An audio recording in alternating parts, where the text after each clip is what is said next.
Excellent début de soirée et merci d'être fidèle au rendez-vous de ce soir. Il fait toujours jour, c'est vrai, nous sommes déjà en début de soirée. Nous sommes ce soir à Nyon, en Suisse, un petit village, il y a un grand festival. Et ce soir, nous avons un très grand plaisir de recevoir quelqu'un que vous aimez énormément. Vous avez certainement dû suivre la promotion qui passe sur le petit écran libanais de la MTV il y a une semaine. Et ce soir, nous sommes là pour réaliser cette entrevue et enfin. J'écris des chansons d'amour. L'amour ne se hurle pas. L'amour se murmure. Moi, j'ai la voix qui correspond à mes chansons tristes et à mon époque. Précise-t-il. Une époque partagée entre la tragédie, la lassitude, l'écœurement, les zones sombres, en somme, la vie difficile et les déceptions d'amour, qui ont créé son personnage et tissé sa sensibilité. D'ailleurs, il en remercie Dieu des millions de fois de l'avoir fait passer par des tribulations et de lui avoir accordé la possibilité de rêver et de bâtir un rêve et de pouvoir le vivre. Je ne suis pas un martyr ni un saint, je suis un homme comme tous les autres, avoue-t-il. Comme les autres, nous ne le pensons pas, car son parcours est hors commun et sa voix est inégalable. 17 heures de travail par jour, 250 jours de tournée par an, l'un des plus grands chanteurs de tous les temps. Il fit ses débuts sur les planches des petits cabarets, rêve de conquérir Broadway et ensorcelle les millions de spectateurs partout dans le monde par son registre réel, émouvant et vrai. Ce qui lui fit valoir, selon le sondage Time CNN, le titre Entertainer of the Century devant Elvis Presley et John Lennon. Sa carrière n'a pas connu d'éclipse. Aujourd'hui, à l'aube du troisième millénaire, il joint les trésors du passé en lançant les défis de demain. Charles Aznavour, bonsoir. Bonsoir. Et merci d'être avec nous. Alors nous sommes très contents de vous recevoir, bien entendu. Et ce soir, vous avez un concert ici. Donc vous êtes en répétition, vous êtes en train de vous préparer. Oui, la répétition, c'est la plus simple expression, la répétition, parce que je ne crois pas trop de répétition. Trop de répétition, ça vous donne un côté un peu mécanique que j'aime pas avoir. Moi, j'aime bien être très libre sur la scène. Moins on répète, plus on est libre. Tout à fait, mais vous savez, pour amalgamer, pour être sur un diapason avec les musiciens, avec l'équipe de travail, avec les techniciens, il faut le faire parfois. Oui, mais ce qu'il faut surtout avoir, c'est une communication pleine d'humour avec les musiciens. Et beaucoup, très relâché.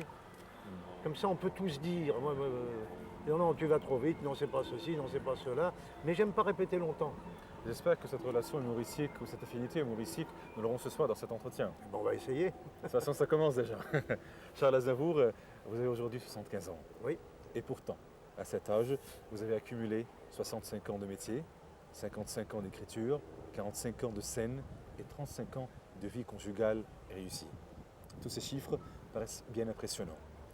Vous êtes certainement satisfait de ce que vous avez fait. Ah oui, je n'ai pas à me plaindre. Vous êtes toujours ambitieux.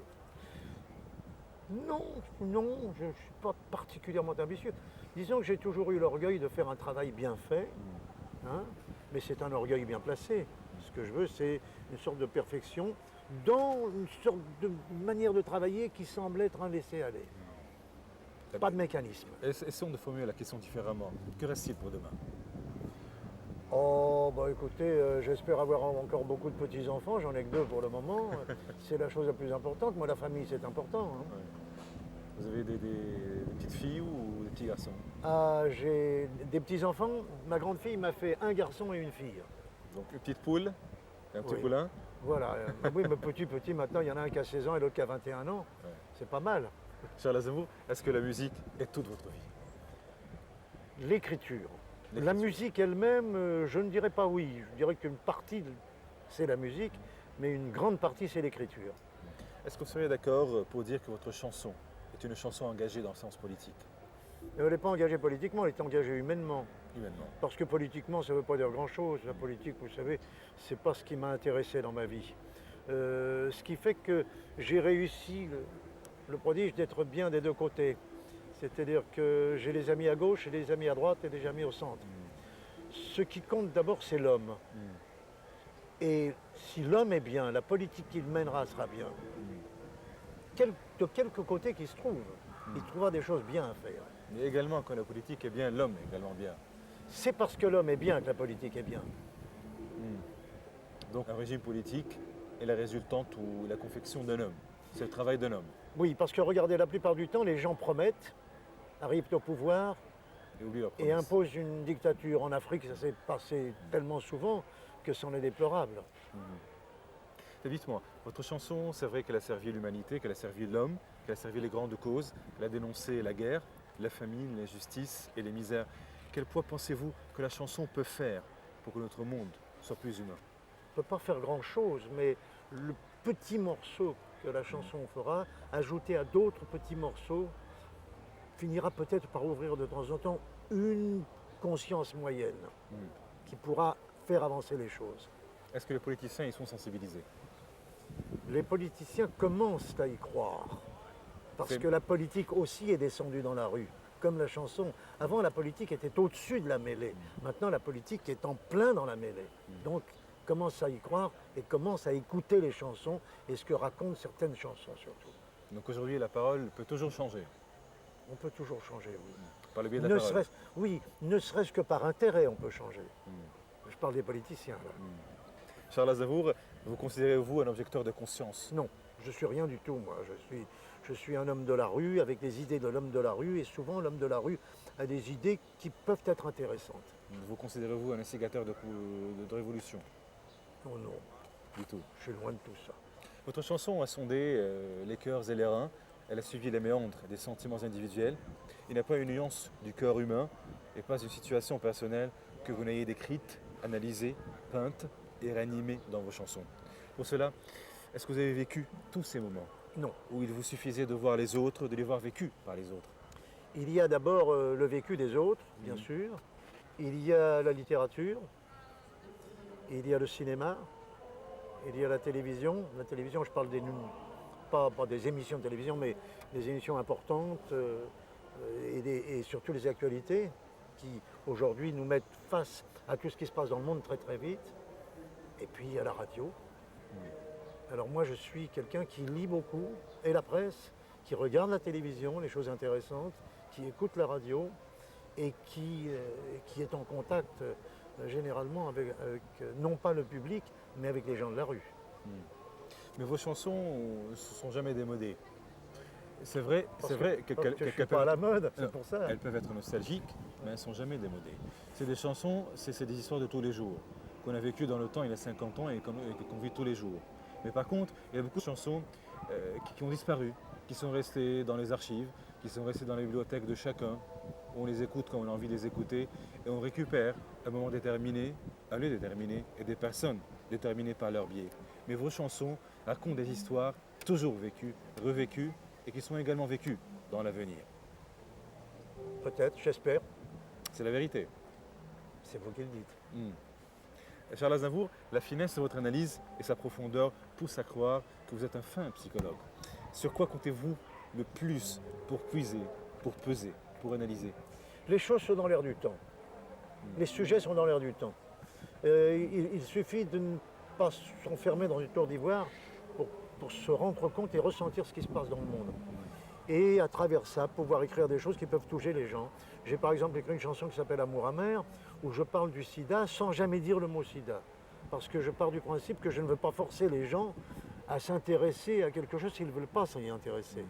Mais c'est insidieux tout ça. On finit par s'y intéresser parce que la chanson raconte quelque chose. Au départ, on prend ça comme une chanson. C'est une simple chanson. Et puis après, quand on l'écoute plusieurs fois, on se rend compte qu'elle raconte autre chose que la chanson. C'est ça mon principe. Ça l'a toujours été.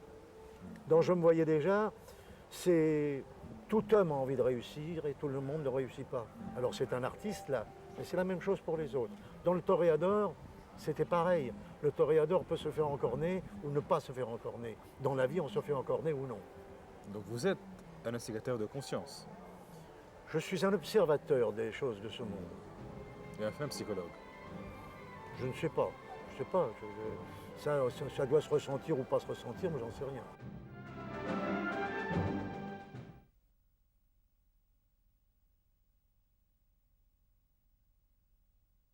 Charles Aznavour, vous avez cerné la différence entre l'homme d'un certain âge et l'homme d'un certain.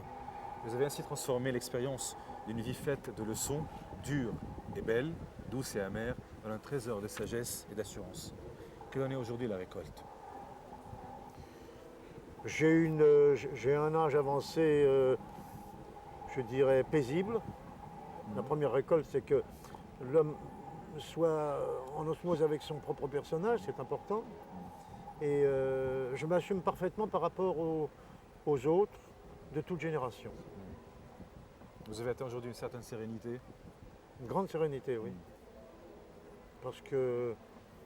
D'abord parce que j'ai jamais voulu trop de choses. Il m'est arrivé plus que ce que j'en espérais. Vous étiez ambitieux. Non, j'étais orgueilleux, mais pas ambitieux. Pas pareil. Il y a une nuance extraordinaire. L'orgueil, ça vous permet de faire des choses, d'aller au-delà de ce que vous pouvez faire peut-être. L'ambition, c'est... On risque parfois de vouloir prendre la place des autres. Mais l'orgueil, c'est également vivre au-delà de ses moyens. Non, il faut essayer de se L'orgueil, transcender c'est quand également même. impressionner les autres. Non, mais on impressionne. D'abord, il faut s'impressionner soi. D'abord, il faut s'épater soi si on veut épater les autres. Ça vient avec le temps. Non, non, ça commence très tôt. La sérénité que vous avez évoquée, se tisse-t-elle avec le temps? Vient-elle avec le temps? Oui, oui, oui, elle vient avec le temps. Non, elle vient avec le temps, et puis elle vient aussi avec les origines quand même. On sait bien que dans une partie du monde, et vous en faites partie, on est quand même beaucoup plus serein, on sait mieux accepter les choses que dans un autre monde. On ne vit pas de la même manière en Orient et aux États-Unis. Y a-t-il un rapport entre elle et la sagesse ou pas du tout? Ça, je ne pourrais pas vous répondre. Charles Aznavour, la chanson à texte française a en quelque sorte évincé la poésie française, portant la parole à sa plus grande incandescence. Les chanteurs-poètes de ce siècle méritent bien de rejoindre le panthéon de l'Académie française. Pourquoi pensez-vous que cela ne s'est pas fait? Pour Brassens, par exemple, Ça s'est pour fait. Barbara, Ça s'est fait. Ça s'est fait? Bon, Brassens, non, non, nous avons été, dirais-je, médaillés par l'Académie française, mais nous n'apportons rien à la langue, nous. Moi, je ne parle pas d'Académie française, je parle du Panthéon. Oh, Pourquoi ces grands personnages n'ont pas rejoint le Panthéon de l'Académie française? bon, mais notre panthéon à nous, il est gravé sur disque. C'est suffisant. C'est une réponse. Charles Aznavour, votre musique est nostalgique, vivante, sensible et pénétrante dès la première écoute. La fluctuation entre accords majeurs et mineurs, la parfaite fusion des mots, des notes, la lenteur ou la rapidité sont les circonstances, sont-ils les facteurs déterminants de cette réussite? Il y a encore d'autres qu'on ne connaît pas. Oui, c'est un facteur déterminant, d'abord parce que je suis issu de deux cultures, et deux cultures, l'Occident et l'Orient. Et que ça a été un gros apport pour moi. Vocalement aussi, je suis entre l'Orient et l'Occident. C'est-à-dire que vocalement, physiquement et du point de vue écriture. Charles Aznavour, parlons un tout petit peu de votre rapport magique avec la scène. Vous dites souvent, on oublie tout quand on est sur scène, même ses douleurs, ses peines et sa maladie. Aujourd'hui, la scène a-t-elle toujours le même impact sur vous? Oui, oui. Alors Toujours ce soir, qu'est-ce pareil. que vous ressentez ce soir? Ce soir, j'en sais rien parce que c'est pas une scène. Pour moi, c'est autre chose. C'est un rassemblement, c'est un happening, mais c'est pas ce que j'appelle une scène. Les gens sont pas assis, ils sont pas dans les conditions du théâtre. Pour moi, la scène, c'est le théâtre. Et votre Ça, performance? c'est autre chose. Votre performance change-t-elle, varie-t-elle dans Oui, un autre? elle change automatiquement. Elle change peut-être pas dans l'œil du public, je me rends pas compte, mais pour moi, elle doit changer dans l'œil du public. C'est pas la même chose. Enfin, c'est justement votre fort intérieur qui dit tout. Donc les chansons sortent de vos entrailles. Alors, Elles sortiront différemment. Elles sortiront avec... diront que je serai un peu moins tendu, bien que je ne sois pas tendu en scène, mais moins tendu. C'est-à-dire, je serai peut-être plus libre. Et c'est pas tout à fait ce que Aznavour a été jusqu'ici. dans votre prestation est toujours la résultante du contexte là où vous êtes. Oui, le public influe beaucoup sur ce que je fais. Vous pensez à Baalbek cette année. Comment sera votre performance Ben, ça sera dans cet endroit? ça sera entre ça et un théâtre, automatiquement, puisque il y a un peu de ça, Mm. mais ils sont assis. Mais il n'y a pas de toit. Mais Le toit est un complément fantastique pour un tour de chant. c'est également l'histoire qui est racontée par les colonnes de Baalbek, par les temples de Baalbek. C'est une Oui, civilisation. ça doit pouvoir... J'ai fait dernièrement une prestation d'une chanson avec Nana Mouskouri à Athènes, Athènes. au bas du Parthénon. Et ça a donné une dimension tout à fait différente et que je ne connaissais pas, Oui. qui était tout à fait particulière. Oui, il a une Et je pense sensation- qu'à Baalbek, ça fera la même chose. Ça sera une chose différente et ça va me conditionner dans ma manière de dire les choses, de chanter les choses. Ouais. Il Il a probablement eu certaines peurs, je ne sais pas. Non, Un certain respect pour les ancêtres. Un peu trop de je n'y respect pour les penserai ancêtres. pas. Non, du tout. Je ne penserai pas. Non, mais Vous pensez c'est à quoi? c'est le conditionnement du lieu Hmm. et de la manière dont les gens se comportent dans ce lieu, justement. Bon. Charles Aznavour, vous avez dit tout à l'heure comme quoi votre relation, votre rapport avec l'orchestre, avec votre équipe est une relation qui est très humoristique. Il y a de Oui. l'humour toujours, Toujours. des anecdotes que vous lancez dans les Oui. répétitions. Avec le public, Non, comment vous réagissez? très peu. Je réagis moins avec le public. Hmm. Je parle un peu, mais pas beaucoup. Hmm. Votre personnage, pas en tant que chanteur, votre personnage, vous, l'homme que vous êtes sur scène, ça vous intéresse de savoir comment vous êtes perçu, bien entendu? Non. Du tout? Non. Vous vous en foutez? Non, je m'en fous pas, mais je veux pas le savoir parce que le savoir, ce serait essayer soit de corriger quelque chose, soit d'accentuer quelque chose. Et je ne veux absolument pas, je vais être ce que je suis. Mais à votre avis, par oui dire, comment êtes-vous percé sur scène? Comment êtes-vous perçu J'ai sur scène? jamais écouté les oui-dire. Surtout pas. Surtout pas. Il faut pas le faire. Pourquoi? Parce que c'est là où on mécanise les choses, où on essaie de rattraper certaines choses. Moi, je pense que les qualités et les défauts d'un artiste sont importants et parfois les gros défauts sont de belles qualités, artistiquement parlant. Est-ce que vous suivez les critiques qui apparaissent dans les Je journaux, ne dans les magazines? je lis pas les critiques, moi. Ça ne m'intéresse pas, la critique. Du tout. Non, pas du tout. À partir du moment où le public vient me voir, qu'est-ce que vous voulez que je fasse de la critique? J'ai été l'artiste le plus critiqué de France. On a tout dit sur mon compte et le public était là.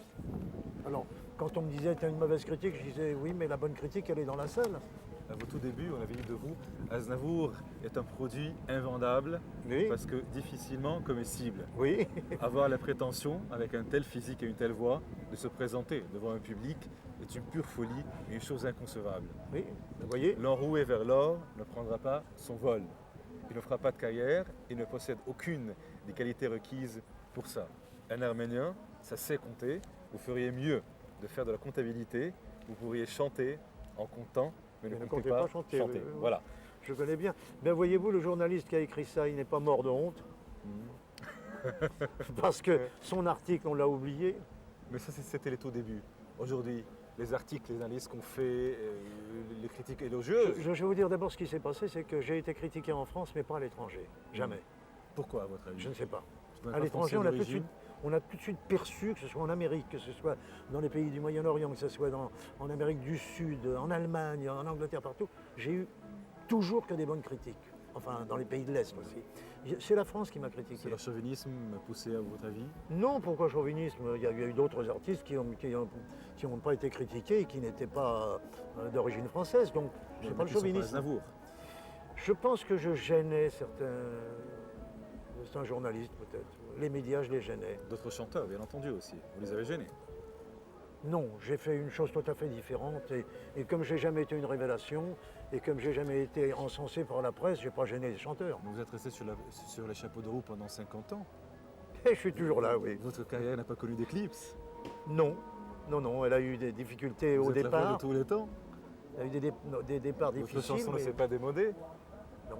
Alors après tout cela, il faut comprendre pourquoi il y a les critiques. Mais à l'époque, ils ne savaient pas les critiques, le pourquoi ou le comment. Il se trouve que peut-être que, comme j'ai dit dans Je me voyais déjà, j'étais peut-être un peu en avance sur mon métier et avec mon temps. J'écrivais différemment, je n'imitais pas quelqu'un. Vous savez que la plupart des chanteurs ont commencé, les auteurs-interprètes ont commencé par écrire des chansons qui ressemblaient aux chansons des autres, pas moi. Peut-être que ça, je le dois à tous ces poètes que j'ai lus dans ma vie, qu'ils soient d'Occident ou d'Orient. Charles Aznavour, on va revenir un peu dans le temps, à votre tout début. Vous parlez toujours de Piaf. Piaf, pour vous, personnifie la prêtresse. C'est ainsi que vous l'avez qualifiée d'ailleurs, que vous l'avez Oui. décrite. Elle était notre prêtresse, oui. Ouais, avec Piaf, c'était une complicité. Une énorme complicité. C'était une amitié inégalable. Oui, C'est un souvenir qui est toujours enfui en vous. toujours. C'est une personne qui vit toujours en vous. Toujours. Vous avez écrit pour elle, elle a écrit pour vous.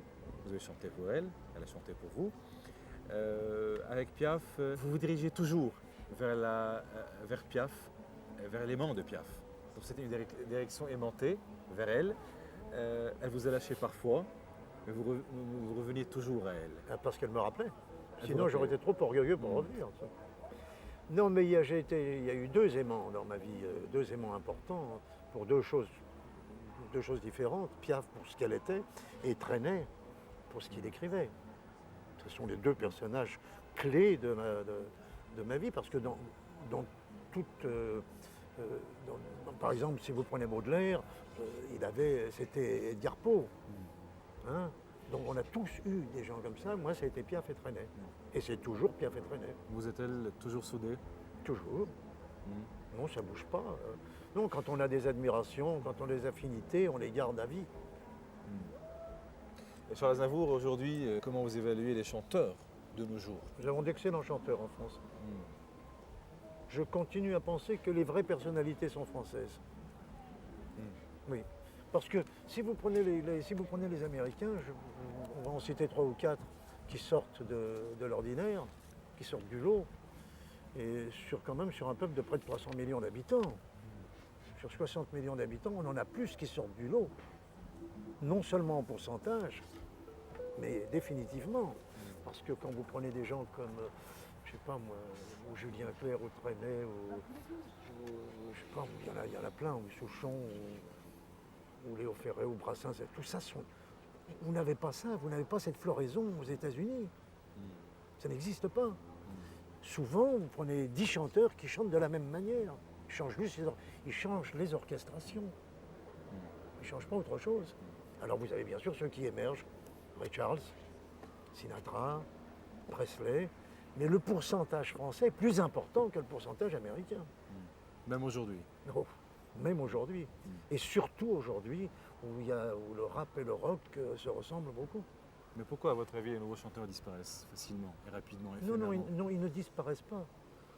C'est dans les pays... C'est-à-dire que le pouvoir d'achat américain est tellement fort qu'ils arrivent à faire une publicité énorme pour leurs produits, quels qu'elles soient, que ce soit les bananes, Mais en Europe, la vache, en Europe machin, également. truc. Partout. Partout. Les médias sont absolument inondés. Il n'y a plus de...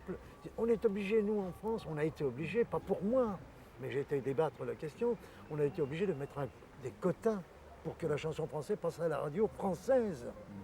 À des gens qui sont les patrons de radio et qui ont des enfants qui vont apprendre l'anglais et qui, dans leur propre pays, ne sauront pas ce qui se passe dans leur propre langue.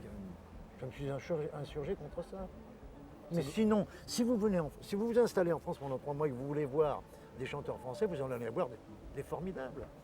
Bien sûr qu'on ne fait plus leur publicité dans le monde, puisque la publicité fait... Quand un artiste veut avoir une grande publicité, il faut qu'il aille aux États-Unis. Mais ces nouveaux chanteurs ont-ils la foi? Ah Vous oui, aviez, ah vous, oui. quand vous avez commencé? Oui, ils ont tous la foi. Ils sont Pas la foi. formidables. Pas de la foi. Mais si, ils ont une foi formidable, il ne faut pas croire ça. Ils sont formidables. Moi, je les trouve très très bons, très bien. La foi, la foi. Ils ont la foi. Une foi qui déplace pas les montagnes, parce que les montagnes sont américaines. Vous avez avoué une fois que la chanson n'est pas un moyen de vivre, mais une manière de vivre, avec ses joies et ses dogmes et sa morale. Voilà, c'est une manière de vivre, c'est un mode de vie en France que ailleurs, c'est une profession uniquement. Vous avez précisé que si les nouveaux chanteurs disparaissent, c'est parce qu'ils n'ont pas la foi. Ils ne pensent qu'à Non, leur j'ai propre jamais dit manque. ça. Non? Non, j'ai jamais dit une chose pareille. Sûrement pas. Parce que je connais mes camarades, je sais comment ils font, et je sais de quoi ils vivent d'une manière interne, et je peux vous assurer que j'ai jamais dit ça. Maurice Chevalier avait dit une fois, quand on entre dans le métier de la chanson, on Comme y en entre religion. comme on entre en religion. Absolument, Vous êtes d'accord? absolument. Et je ne suis pas le seul à être d'accord, on est tous d'accord là-dessus. Charles Aznavour, vous avez échangé des chansons avec Piaf, vous avez écrit pour elle, et elle a écrit pour vous. Non, on ne l'a pas écrit pour moi. Vous avez écrit pour elle. Quelle est la chanson que vous avez écrite pour elle, qui à votre avis est la chanson ultime? Celle que j'ai écrite pour elle et qu'elle a refusée pour commencer et qu'elle a chantée par la suite, ça a été Joël et Dimanche. Elle l'a refusée parce qu'elle était un peu effrayée par mon langage dans la chanson, et puis ensuite elle l'a quand même chantée. Quand vous créez une chanson, dans le processus de la création d'une chanson, vous écrivez toujours les paroles avant et la D'abord. musique par la suite. Toujours les paroles. Vous n'avez jamais vice versa? Vous n'avez jamais en même temps? Non. Alors, en même temps, ça m'est arrivé, mais du sens contraire, jamais. Vous avez fait le tour du monde, vous avez chanté dans beaucoup de pays. À quoi vous attendez toujours de chaque auditoire? Ben, j'attends que le public ait autant de talent qu'il veut que j'aille sur la scène. Vos chansons sur scène sont une scène entière. Les musiciens, la maman, la bohème, sa jeunesse, il faut savoir. C'est-à-dire, les talents ne sont pas uniquement dans la voix, ne sont pas uniquement dans la composition, ou dans la parole, ni dans la musique, mais le talent est également dans une mise en scène. Donc on sent qu'il y a une mise en scène dans ces chansons-là. Disons que c'est dans la présence surtout.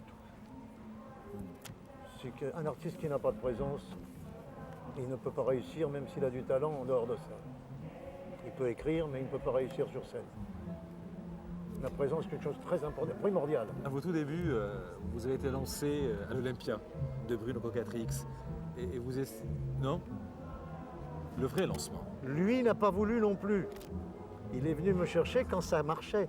On est toujours venu me chercher quand on s'est rendu compte que ça marchait. Mais le vrai départ. Jamais on m'a engagé en premier. Jamais. Non, c'est chez Patachou le premier. Le vrai départ, il s'est fait à Casablanca. Votre consécration a eu lieu à Casablanca? Casablanca, c'est là que M. Baucher, qui était le patron du Moulin Rouge, m'a vu et il m'a engagé en vedette au Moulin Rouge. Sinon, j'étais passé nulle part. Dites-moi, votre voix, vous lâche-t-elle de temps en temps ou pas du Non, tout? jamais. Jamais. Comment vous la travaillez? Ne travaille pas. C'est instantané? C'est spontané? Je suis né avec. Y a-t-il un certain mode de vie que vous adoptez? Ah bah oui, mais je mène une vie régulière et normale. Je fais pas de folie, je fais pas de bêtises. C'est pas pour préserver ma voix, c'est parce que j'aime pas ça. Un chanteur sans folie, un artiste sans folie, une star sans folie, ça peut arriver? Ben oui. La folie, c'est à partir du moment où on a une plume à la main. Pourquoi l'avoir dans la vie? Vous êtes matinal, vous réveillez le matin tôt? Matinale, 6h30, 7h du matin. Comment vous votre journée? Et à 10h30, je la termine. Du soir. Sauf quand je travaille. Comment elle se déroule?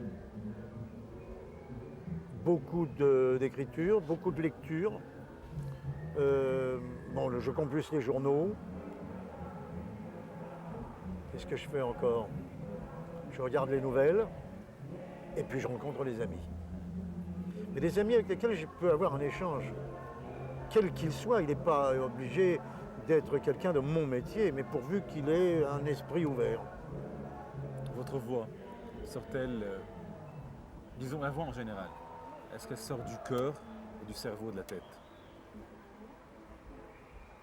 Ça, j'en sais rien du tout. Elle sort, c'est le principal. C'est un amalgame des deux? Je sais pas, je peux pas vous dire. Moi, je suis pas quelqu'un de technique. Hein. Tout ça, c'est de la technique intellectuelle et ça me... Je sais pas, moi, elle sort, elle vient.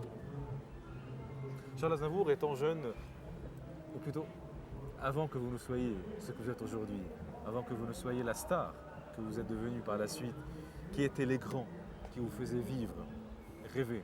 Chevalier, Carlos Gardel, Al Jolson, Judy Garland. Voilà. La pléiade des grands. Mais oui, c'est ceux-là qui nous ont appris notre métier, malgré nous. Et puis quelques Espagnols aussi, il ne faut pas oublier. Quelques Espagnols, il y a eu des chanteurs espagnols étonnants. Charles Aznavour, sa jeunesse, hier encore, j'avais 20 ans. Le temps, je sais qu'un jour viendra. Des titres de chansons, la notion du temps est prédominante. Le temps, vous fait-il peur? Ben oui, le temps il est tellement rapide qu'il nous fait peur, c'est normal. On a l'impression qu'on ne va pas terminer notre travail et qu'on sera parti avant. Alors il faut terminer avant, finir tout ce qu'on a à dire. Vous avez peur de vieillir? Ah non, j'ai déjà fait. Non. Ah bah oui, à 75 ans, je ne peux pas dire que j'ai peur. Écoutez, c'est vrai que les cheveux sont blancs aujourd'hui, ils sont plus grisonnants, mais vous avez toujours le dynamisme, la motivation, la force. Oui, parce que l'âge n'a rien et le à voir. courage d'affronter. Oui, mais l'âge n'a rien à voir avec tout ça. Il y a des gens qui vieillissent parce que un jour ils décident que j'ai 60 ans, maintenant c'est l'heure de la retraite, et puis ils commencent à se courber le dos et à marcher plus lentement. Non. C'est la vieillesse de l'âme, c'est la vieillesse du cœur. Et ce n'est pas le cas chez vous. Non, mais moi je sais pas, je n'ai jamais pensé que j'ai 75 ans, je les ai. On n'en parle pas, je ne peux pas faire autrement. Ça c'est dans la carte d'identité.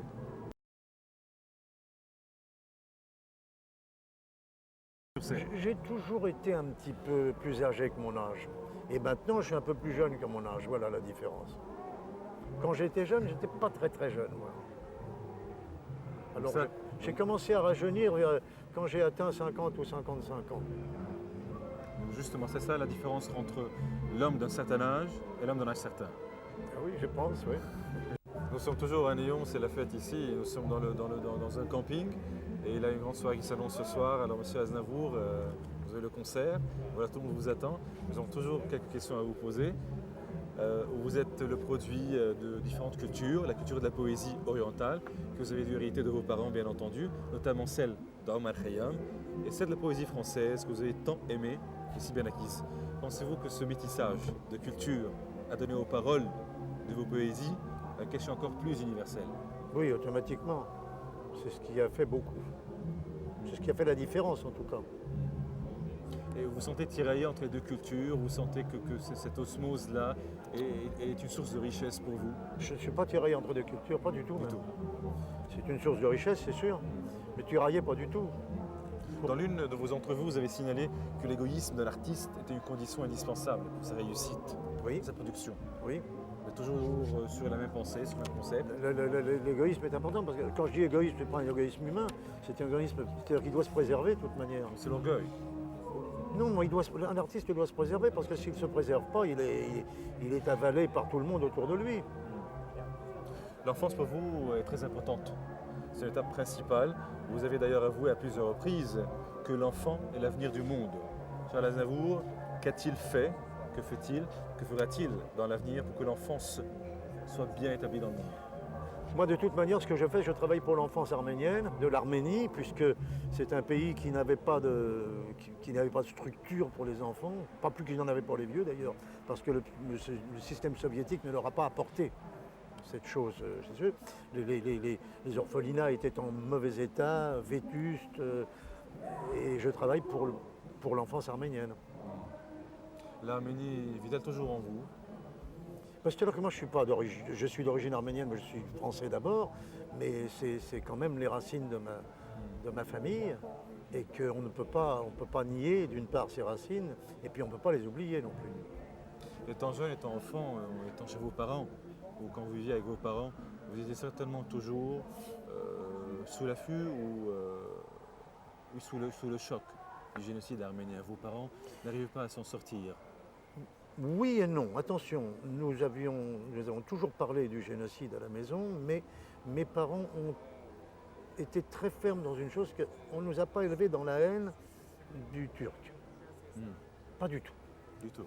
Pas du tout, parce qu'un gouvernement fait quelque chose, ça ne veut pas dire que le peuple est absolument d'accord, d'une part.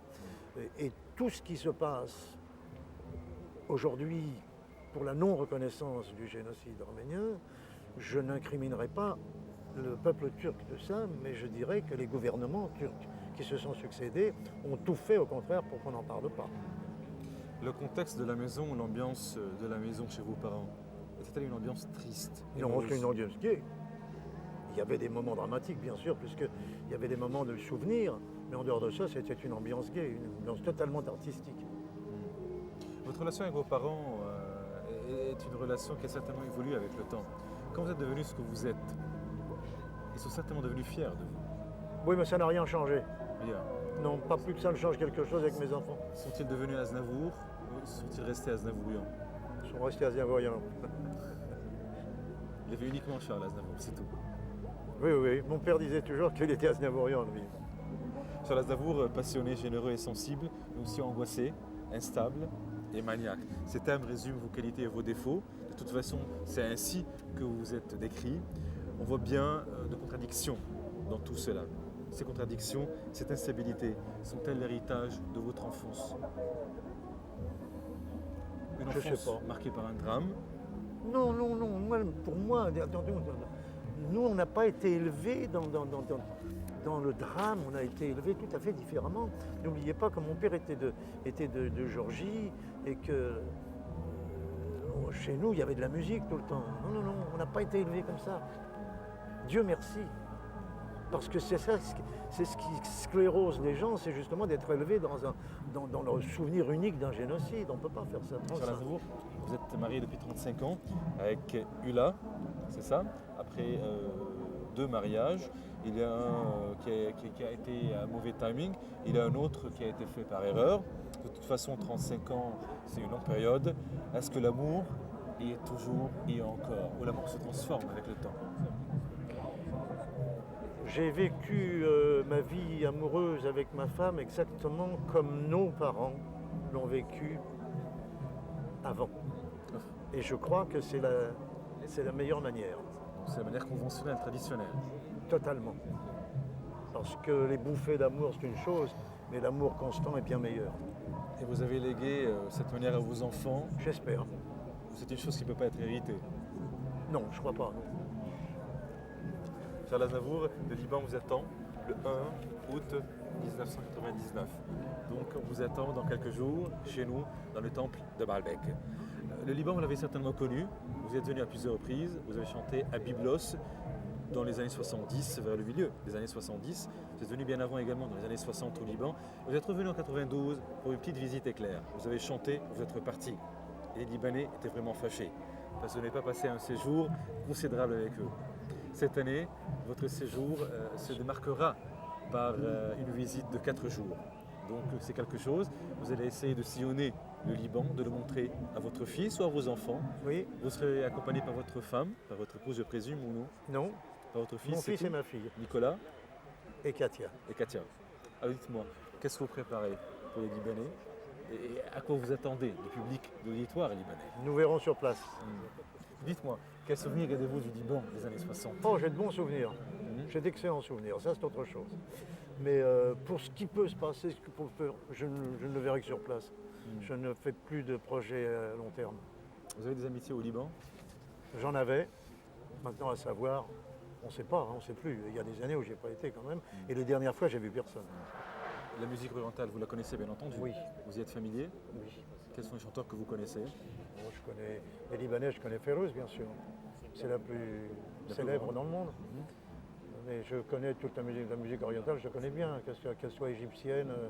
Et puis depuis les époques comme à l'époque d'Abdel Wahab ou à l'époque de Farid El Atrache, Kalsoum, et puis par la suite avec Warda et les autres, je les connais, oui. Je Vous- suis vous très avez- curieux musicalement. Vous avez envie de revoir Férouz? Oui, oui, j'espère bien. J'espère moi aussi. Alors Charles Aznavour, que vous inspire l'aube du 3e millénaire et plus particulièrement celui du 21e siècle? Qui vivra verra. C'est tout ce que je peux vous dire là-dessus.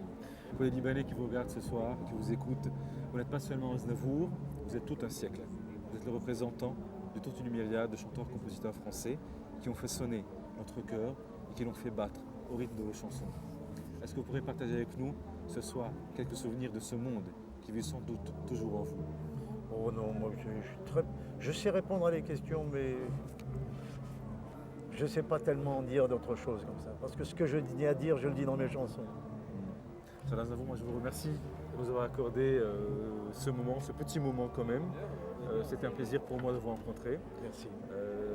J'ai toujours voulu le faire et j'ai insisté à venir ici à Lyon, en Suisse, avant que vous ne rejoigniez le Liban. Je n'ai pas voulu vous inviter à Beyrouth parce que je me suis dit il faut donner l'avant-goût au public libanais de vous rencontrer, de mieux vous connaître, de voir comment vous êtes devenus, de voir les cheveux grisonnants, comment ils sont devenus blancs.